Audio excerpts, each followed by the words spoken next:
Hey there, Grumpy Old Fart here. I'm doing an unexplained places video on Antarctica. You know, I asked you to bear with my voice. I'm still getting over that stupid viral thing. It's like this. It's the creeping crud. It won't go away. I'm sorry, and it's messing with my voice. So please bear with me. Before I get into this, though, if you enjoy my content, it would really help me out if you could hit the like button, subscribe to my channel, share my content on all of your platforms, and post a comment or two. Remember, I welcome your comments, even if you disagree with me. And check me out over on Rumble for my political commentary and weekly current events. If you enjoy a good book, check out my author page on Amazon.com. My pen name is H.L. Anderson. You can find all of my books there, including a science fiction Western series called Drifters. Drifters is essentially a good old-fashioned shoot-'em-up fist-fighting Western. But it's got elements of science fiction in it, like time travel, mythology, metaphysics. There's a book that has vampires. It's got ancient Egyptian sorcery, necromancy. Yeah, it does it all. If you enjoy a good book, go and check out my author page, H.L. Anderson. There's a lot of good stuff there. Hope you find something you like, and I hope you enjoy it.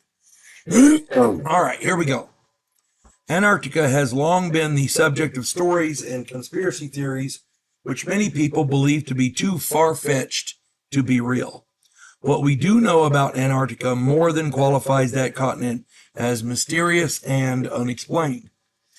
There have been many expeditions and encounters in and around Antarctica.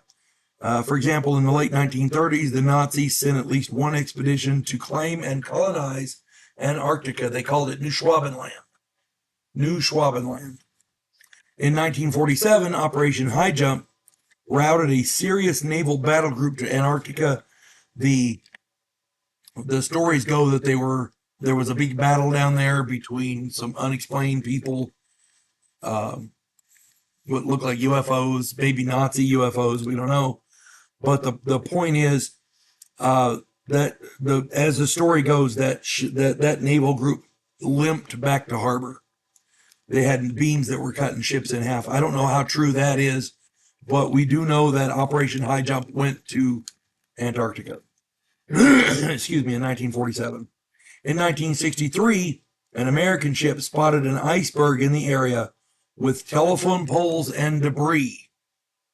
There were telephone poles sticking out of the ice. You can't make that shit up, people.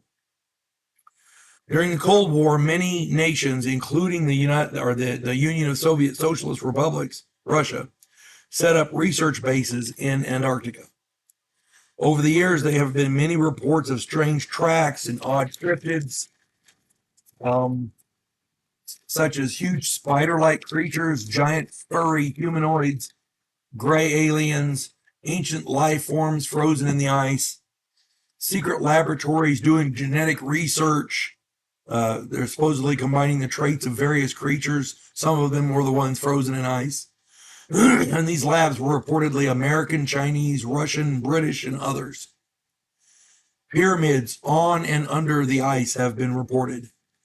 Secluded areas of warm air with greenery and lakes with wildlife have been reported. Underground civilizations of humans and or aliens.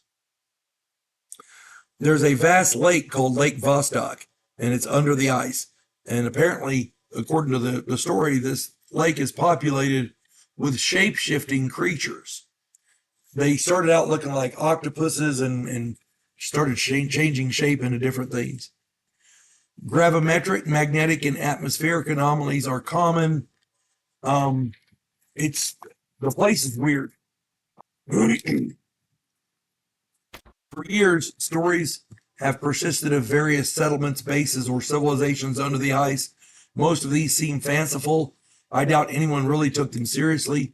But then, a NASA program called the Antarctic Impulsive Transient Antenna. Let me say that again.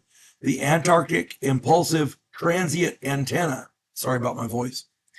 This thing detected radio pulses from beneath the ice. Anita, as it's called, is designed to detect ultra-high energy neutrinos, which pass through planets. When it detected these radio pulses, scientists were baffled. The radio pulses travel at a 30-degree angle above the horizon. Steep angles apparently like that are not possible for known human technology. These pulses have been detected many times, and they defy explanation. There have been many expeditions. Sorry, out of whack here. A whistleblower with impressive credentials has substantiated this claim. I almost went to the wrong spot. This whistleblower is a former contractor for Raytheon. According to him, the base doing the Anita project operates under layers of secrecy. They have nighttime activities which do not correlate with the normal scientific studies. They have equipment deliveries which do not match the manifests or the laboratory requests. They have unmarked cargo deliveries in unmarked aircraft. There are personnel and equipment being moved in with urgency under cover of night and sometimes under the cover of big Antarctic storms. Excuse me, there are long periods of time when staff were ordered to stay indoors and external cameras were blacked out. These specific times align with the radio pulses that Anita was detecting.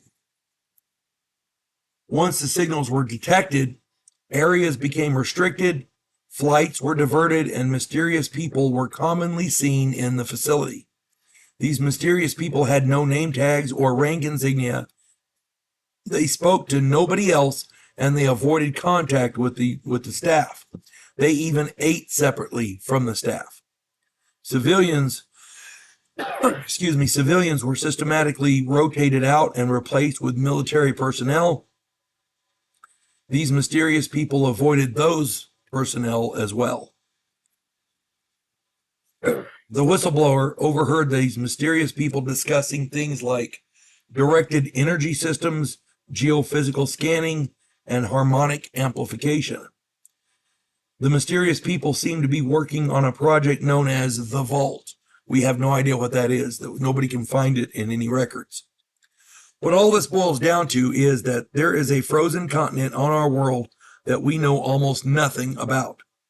Our ancestors knew all about Antarctica in the distant past, but for some reason our civilization has forgotten this knowledge. We know this is true because we found ancient maps from before Antarctica was quote unquote discovered by modern civilization, and these maps detail the continent as it was ice free.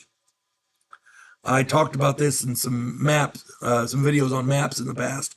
Go and check those out. There's a lot of stuff going on there that we simply do not understand. If half of the stories people tell are true, then maybe we should kind of leave that place alone. It's possible that the inhabitants there don't want us around. And I'm for leaving well enough alone. As long as they don't mess with us, we shouldn't mess with them. Unless they're Nazis. If they're Nazis, I'm okay with messing with them.